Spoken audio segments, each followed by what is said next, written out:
Pablo Picasso থেকে Andy Warhol, বিশ্বখ্যাত সব শিল্পকর্ম এখন মরুভূমির দেশ সৌদি আরবের হৃদয়ে। প্রথমবারের মতো রিয়াদের দিরিয়াতে বসেছে শিল্পের এক রাজকীয় আসর। বিশ্বখ্যাত নিলাম প্রতিষ্ঠান সোতেবাই নিয়ে এসেছে তাদের দ্বিতীয় বিশেষ নিলাম অরিজিনস 2, যেখানে 60টির বেশি মাস্টারপিস রাখা হয়েছে জনসাধারণের জন্য।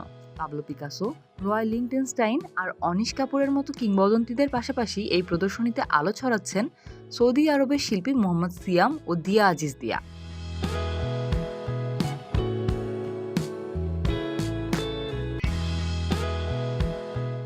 তবে এবারের নিলামের আসল চমক কি জানেন? পিকাসোর শেষ জীবনের একটি দুর্লভ চিত্রকর্ম, যার আনুমানিক মূল্য ধরা হয়েছে 20 থেকে 30 লাখ মার্কিন ডলার। এটি হতে যাচ্ছে সৌদি আরবের মাটিতে বিক্রি হওয়া এ যাবৎকালের সবচেয়ে দামি শিল্পকর্ম।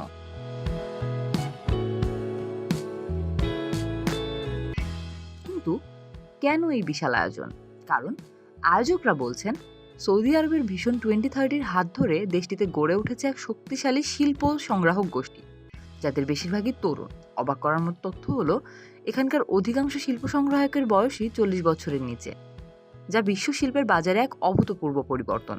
31 জানুয়ারি ঐতিহাসিক দিরিয়াতে বসবে এই নিলামের চূড়ান্ত আসর। বুজাইরি টেরাসে চলতে থাকা এই প্রদর্শনী কেবল কেনা বেচা নয়, বরং মধ্যপ্রাচ্যের শিল্পীদের বিশ্বমঞ্চে তুলে ধরার এক অনন্য মাধ্যম।